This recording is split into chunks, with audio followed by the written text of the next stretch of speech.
Hello students, आप सभी छात्रों का एक बार फिर से हमारे official YouTube channel science study world में बहुत बहुत स्वागत है।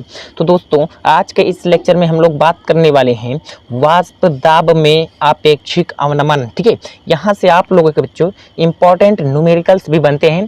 ठीक है, तो इस सेशन के अंतर्गत हम लोग वाष्प दाब में आपेक्षिक अवनमन को एकदम बच्चों बेसिक से, मतलब अगर आप लोगों को कुछ नहीं आता है ना, पीछे की क्लासेस को आप लोग अगर नहीं देखे हो तो कोई बात नहीं है, बट अगर देख लोगे ना तो यार ये टॉपिक आप लोगों को अभी समझ में आ जाने वाला है। बस 2 मिनट आप लोग रुकिएगा। ठीक है, तो भैया अगर आप हमारे चैनल पर यार पहली बार आए हैं तो आप हमारे चैनल को फटाफट से यार सब्सक्राइब कर देना और क्या करिएगा, अपने दोस्तों के साथ भी शेयर करिएगा दोस्तों। ठीक है, तो चलो स्टार्ट करें यार आज का लेक्चर। हम लोग ने पिछले लेक्चर में अणुसंख्यक गुणधर्म के बारे में पढ़ा था बच्चों।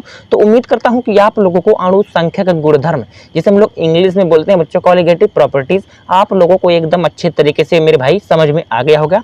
अब हम लोग बिना किसी देरी के ही चल रहे हैं कहाँ पे, वाष्प दाब में आपेक्षिक अवनमन। हम लोगों को 4 अणुसंख्यक गुणधर्म को पढ़ना है, जिसमें हमारा फर्स्ट आज है वाष्प दाब में आपेक्षिक अवनमन। तो चलिए स्टार्ट करते हैं। यहाँ पर आप लोगों को परिभाषा भी लिखा है दोस्तों, बट मैं आप लोगों को परिभाषा पर पहले ना ले जा करके पहले आप लोगों को मैं डायग्राम के सहारे से थोड़ा सा आप लोगों को मैं समझाने वाला हूँ, क्योंकि मेरा आप लोगों को जो बच्चे हमारे चैनल के साथ जुड़े हुए हैं ऑलरेडी पहले से, उनको पता होगा कि हमारा पढ़ाने का तरीका किस प्रकार से है दोस्तों। ठीक है, तो अगर आप हमारे चैनल को अभी सब्सक्राइब नहीं किए हैं दोस्तों तो आप सब्सक्राइब जरूर कर लीजिए।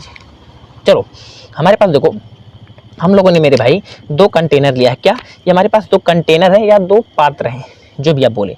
एक है ए, एक है बी। एकदम जीरो से मैं आप लोगों को पढ़ा रहा हूँ। ठीक है, तो देखो मेरे भाई कि हमारा जो ए कंटेनर है, इसमें हम लोगों ने एक विलायक लिया है, शुद्ध विलायक, मतलब इसमें केवल विलायक ही है। इसमें एक पदार्थ है विलायक। क्या है दोस्तों? विलायक। अब देखो, जिसका वाष्प दाब हो रहा है, देखो कोई भी विलायक है दोस्तों, ये कैसा विलायक है? वाष्पशील विलायक है। जो क्या करता है, जो वाष्पशील विलायक मतलब कि जो वाष्प में परिवर्तित होता है मेरे भाई। जैसे हमारा हो गया द्रव में पानी हो गया दोस्तों, पानी सिंपल आप लोग यहाँ पर बोल सकते हो कि यहाँ पर पानी है, H2O है हमारे पास। क्या है? H2O, यानी द्रव में क्या है हमारे पास? पानी है मेरे भाई। पानी को हम लोगों ने ले लिया शुद्ध विलायक के रूप में। अब आप लोगों को यहाँ पर मैं एक बात बता दूं कि जो आप लोगों को पता है कि H2O जो है ये क्या हो गया? वाष्पित होगा। ये वाष्पित होगा। अगर हम लोग इसको बंद कर दें मेरे भाई पात्र को, तो क्या होगा? इसके जो मॉलिक्यूल हैं ऊपर वाले, ये धीरे धीरे दोस्तों वाष्प के रूप में इस प्रकार से परिवर्तित होने लगेंगे। और आपको पता है कि वाष्प दाब हम लोग किसे कहते हैं?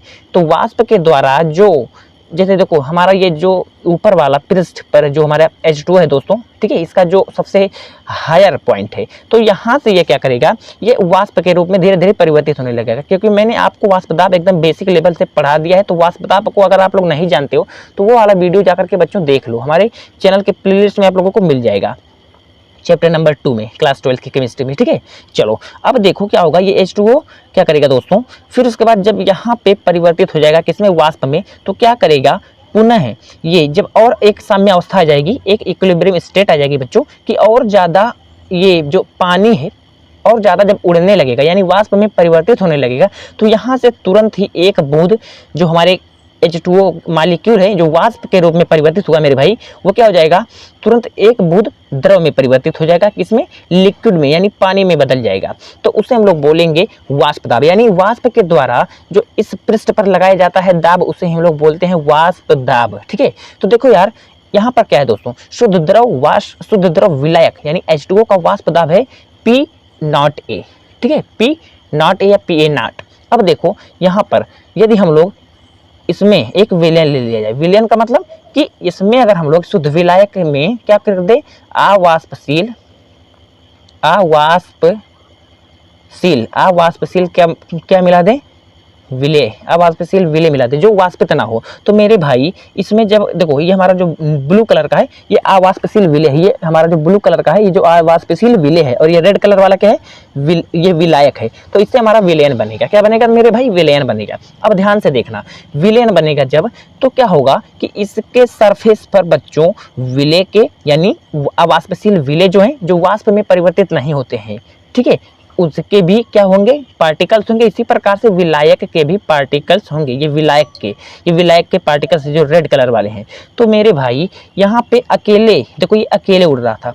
क्या ये जो द्रव है यहाँ पर अकेले था? तो ये अकेले उड़ रहा था। तो यहाँ पर जो वाष्प दाब है दोस्तों पी ए नॉट का, पी ए नॉट का जो वाष्प दाब है बच्चों, ये क्या होगा, ये ज़्यादा उड़ेगा, क्योंकि यहाँ पर किसके सतह पर केवल शुद्ध विलायक पी ए नॉट ही है, जो क्या है दोस्तों, H2O है, जो शुद्ध जो H2O है क्या लगा रहा है, कितना वाष्प दाब लगा रहा है, पी ए नॉट। और यहाँ पर क्या हमारा जो विलेन है मेरे भाई, ये विलेन है, तो इस पर आप लोगों को पता है कि आवाज़शील विलेय जो उड़ता नहीं है, जो उड़ता नहीं है, यानी बच्चों ये वाष्प में परिवर्तित नहीं होता है। तो क्या होगा भैया कि ये जो वाष्प में परिवर्तित नहीं होगा यार, तो क्या होगा, केवल ये जो हमारे शुद्ध विलायक हैं इसी यही उड़ेंगे, यानी ये इसके पृष्ठ पर मेरे भाई ये जो ब्लू कलर वाले हैं, ठीक है, ये भी रहेंगे, बट क्या होगा, ये उड़ेंगे नहीं। तो क्या होगी, जो हमारे शुद्ध विलायक का वाष्प दाब होगा और विलयन का वाष्प दाब होगा, इसमें एक परिवर्तन आ जाएगा। कौन सा परिवर्तन बच्चों, यहाँ पर ये अकेले उड़ रहा था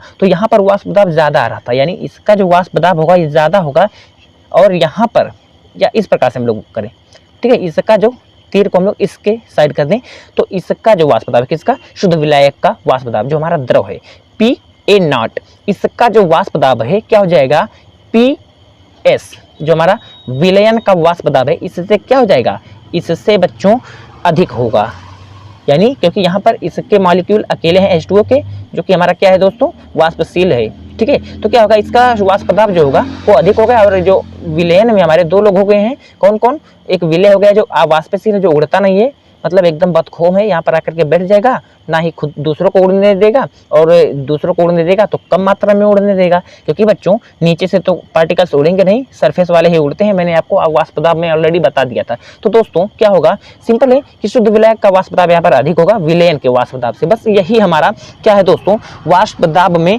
अमन अमन इसी तरीके, इसी से रिलेट है। अब देखो मैं आप लोगों को यहाँ पे थोड़ा सा परिभाषा बता दूं, अब आप लोग परिभाषा को देखोगे एकदम अच्छी तरीके से दोस्तों समझ में आ जाएगा।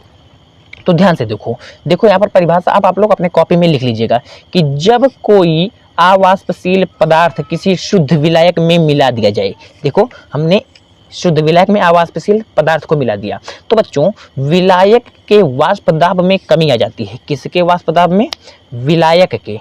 अब देखो विलायक के वाष्प दाब में कमी नहीं आएगी, क्योंकि मेरे भाइयों यहाँ पर देखो शुद्ध विलायक का वाष्प दाब, ठीक है, शुद्ध विलायक अकेले था तो इसका वाष्प दाब ज़्यादा था, बट इसमें जो है शुद्ध विलायक जो है, ठीक है, शुद्ध विलायक जो इसमें है उसका वाष्प दाब कम होगा, क्योंकि यहाँ पर अवाष्पशील विलय भी आकर के बैठ गया है। तो आप लोगों को मैं ये बता दूं कि इसके सरफेस पर अवाष्पशील विलय के भी कण होंगे। तो बेटा जी मैं आप लोगों को यहाँ पर एक बात और बता दूं यार, कि ऊपर वाले ही वाष्प के रूप में परिवर्तित होते हैं, ना कि नीचे के पार्टिकल्स। तो यहाँ पर इसके ऊपर भी अवाष्पशील विलय है, तो क्या होगा, इसके जो शुद्ध विलायक है, इसके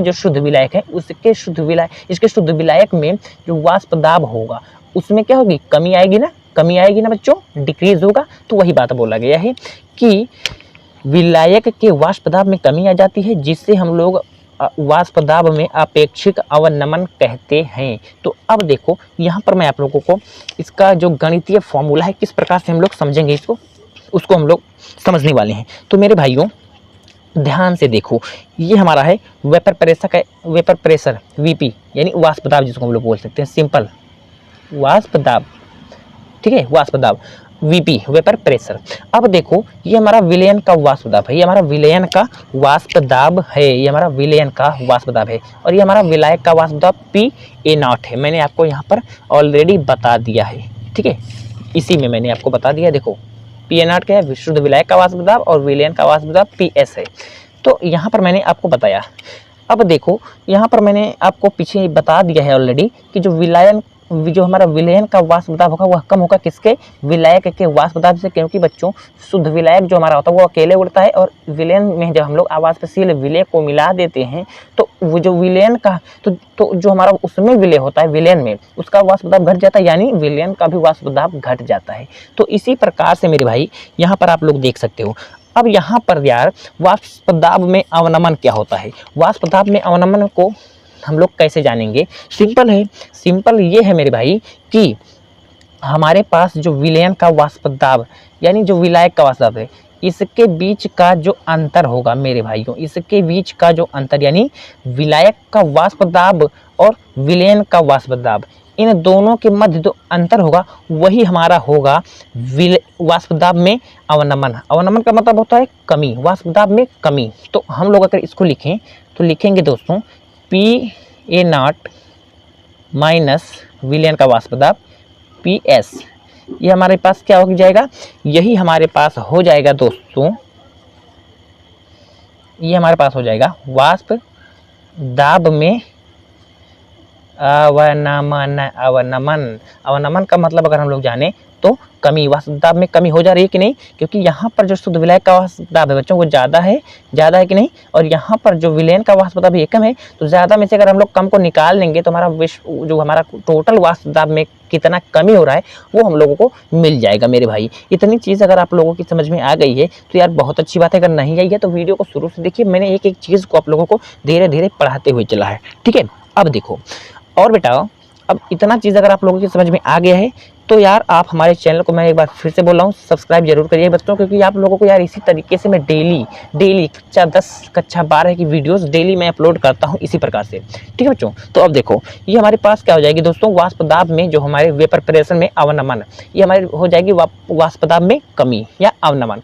और जब वाष्प दाब में अवनमन, ठीक है बेटा, जब हम लोग वाष्प दाब में, यानी ये हमारे पास है वाष्प दाब में अवनमन, यही है ना PA0 माइनस PS, यानी जो हमारा विलायक का वाष्प दाब है और विलयन का वाष्प दाब, इसमें हम लोग माइनस कर दें तो हमारा वाष्प दाब में कुल अवनमन मिल जाएगा। मतलब वाष्प दाब में हमारे अवनमन क्या हो रहा है, कमी क्या हो रही है।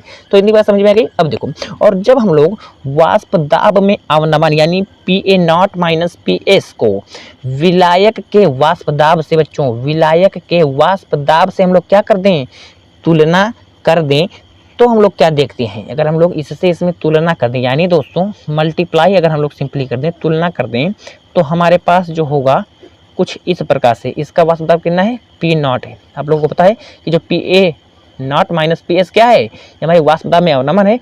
और अगर हम लोगों को जानना है कि वाष्प दाब में आपेक्षिक अवनमन क्या है, यानी इसको हम लोग अगर अपेक्षा कर दें, यानी किसी के साथ रिलेटिव कर दें बच्चों, तो किसके साथ करेंगे, विलायक के साथ।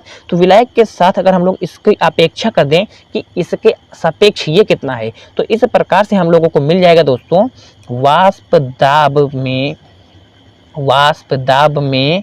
आपेक्षिक अवनमन। मेरे भाई आपेक्षिक अवनमन, यही है हमारे पास वाष्प दाब में आपेक्षिक अवनमन, ठीक है भैया। इतनी बात अगर आप लोगों को यार समझ में आ गई है मेरे भाई तो बहुत अच्छी बात है। अगर इतनी बात आप लोगों के समझ में आ गई है मेरे प्यारे साथियों तो बहुत ही अच्छी बात है, और आप लोगों ने यार बहुत ही तगड़ी बात समझ ली। अब हम लोग आगे चलें तो मैं आप लोगों को एक बात यहाँ पर और बता दूँ, क्या, अब आप लोगों को एक बात मैं बहुत ही इम्पॉर्टेंट बताने वाला हूँ बच्चों। ये जो वाष्प दाब में आपेक्षिक अवनमन है ये क्या है, ये अणुसंख्यक गुणधर्म है मेरे भाई, अणुसंख्यक गुणधर्म है। मैं यार ना आज का ये लेक्चर कसम से बोल रहा हूँ भाई, अगर कोई भी बंदा देख लेना तो उसको बहुत ही तगड़ी तरीके से यार मैं समझाने वाला हूँ बच्चों। अणुसंख्यक गुणधर्म है कौन, वाष्प में आपेक्षिक अवनमन। तो यार मैंने आपको वाष्प अणुसंख्यक गुणधर्म में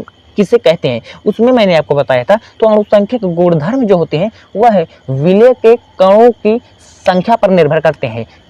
मैंने आपको बताया था डीपली एकदम, ये क्या करते हैं, ये विलय के मात्रा पर क्या करते हैं बच्चों, डिपेंड है, यानी निर्भर करते हैं। मैं जल्दी से लिख दूँ, राइटिंग पर आप लोग मेरे मत जाइए, मेरे राइटिंग वैसे भी बहुत ही तगड़ा है, ठीक है।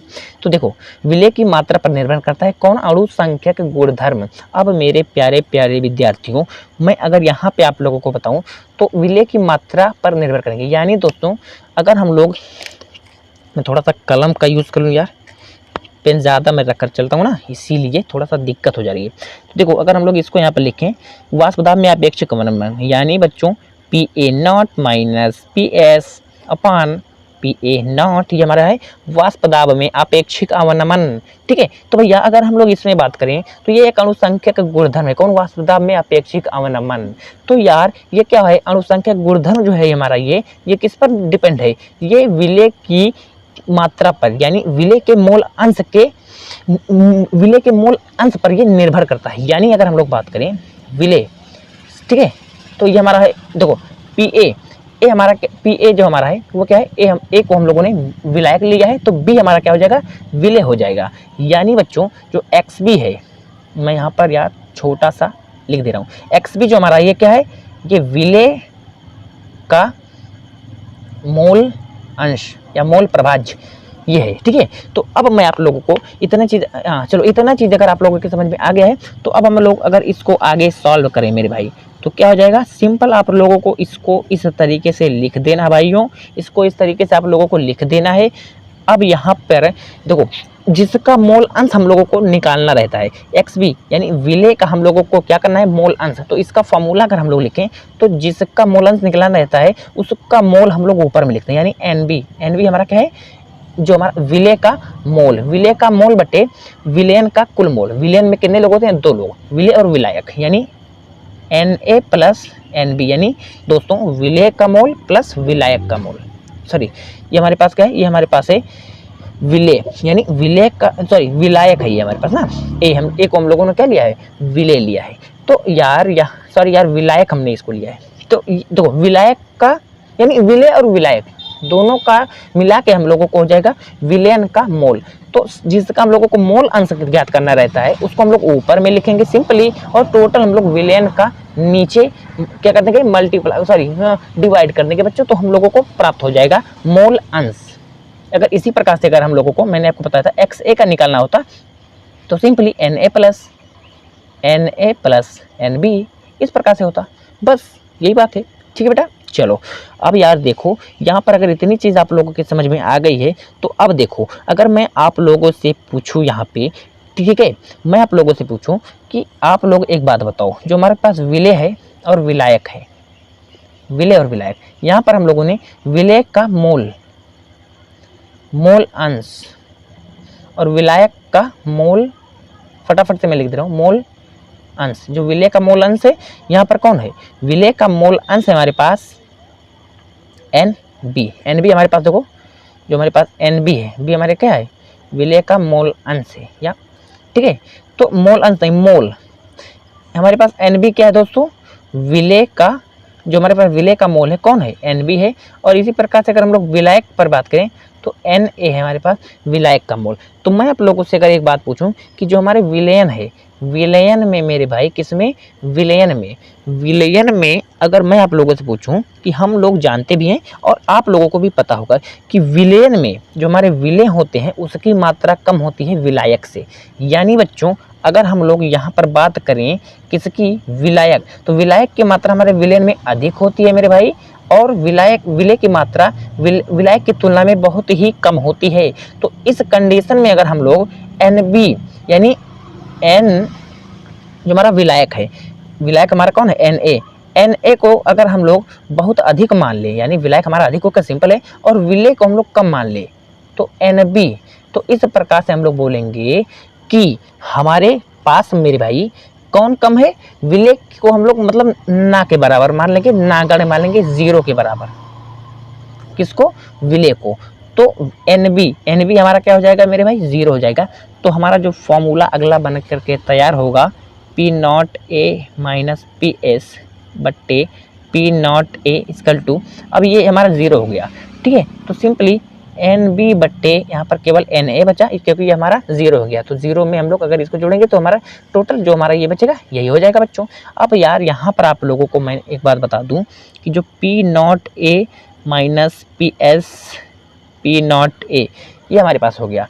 अब यहाँ पे आप लोगों को पता है जिसका मोल आप लोगों को निकालना है, यानी बच्चों एन बी का आप लोगों को अगर मोल निकालना है तो क्या करोगे आप लोग, सिंपल आप लोगों को विलय का क्या करना है, द्रव्यमान, विलय का द्रव्यमान यानी वेट ऑफ बी, विलय का द्रव्यमान बट्टे में दोस्तों किसका, विलय का आणविक द्रव्यमान एम बी मोलर, ठीक है। ये क्या है दोस्तों, ये हमारे पास है विलय, ये हमारे पास है ये हमारे पास क्या है, हाँ विलय है ना, विलय का आणविक क्या है, आणविक द्रव्यमान, और ये हमारे पास क्या है, विलय का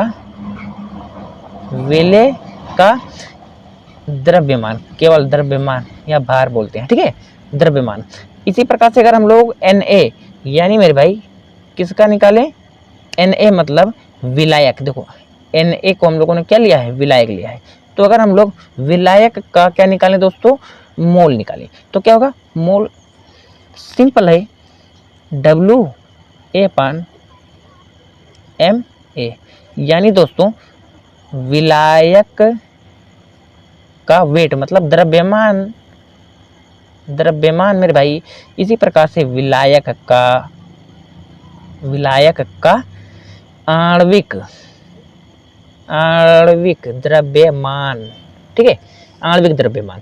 अब अगर इसको हम लोग बच्चों अच्छे से लिखें, अभी हमारा फाइनल जो इसका फॉर्मूला है बन करके तैयार हो जाएगा, तो दिल थाम करके बैठिए यार, बहुत ही तगड़ा फॉर्मूला इसका बनने वाला है। P0A PS अपान P0A, इसको आप लोगों को इसी प्रकार से रखे रहना है। इक्वल टू, अगर इसको हम लोग सही से लिखें, तो क्या होगा, इसको हम लोग इसी प्रकार से लिखेंगे, यानी दोस्तों WB/MB इंटू MA/WA, ये हमारा हो गया मेरे भाई फॉर्मूला बन करके तैयार। तो इसी पर आप लोगों को अच्छे न्यूमेरिकल्स कर सकते हैं, आप लोगों को इसी पे सभी न्यूमेरिकल्स इसी पे ही मिलेंगे। तो इस फॉर्मूले को आप लोग, ठीक है, फिर से देख लेना, अगर नहीं समझ में आया होगा वीडियो, ठीक है, तो आप लोगों को केवल ये फॉर्मूला याद कर लेना मेरे भाई। ये तो मैं आप लोगों को कॉन्सेप्ट को समझा रहा था कि सभी बच्चों को एकदम अच्छे तरीके से ये कॉन्सेप्ट समझ में आ जाए। तो उम्मीद करता हूँ मेरे भाई कि आप लोगों को आज का ये लेक्चर बहुत ही अच्छे तरीके से दोस्तों समझ में आया होगा। अगर ये लेक्चर आप लोगों को यार अच्छे तरीके से समझ में आया है मेरे भाई, तो आप हमारे चैनल को यार सब्सक्राइब जरूर करना और बेल आइकन को भी प्रेस कर देना, क्योंकि इसी प्रकार से हमारी चैनल पर आप लोगों को डेली वीडियोस मिलती रहेंगी। तो यार मिलते हैं नेक्स्ट वीडियो में, तब तक बने रहिए आप हमारे चैनल के साथ।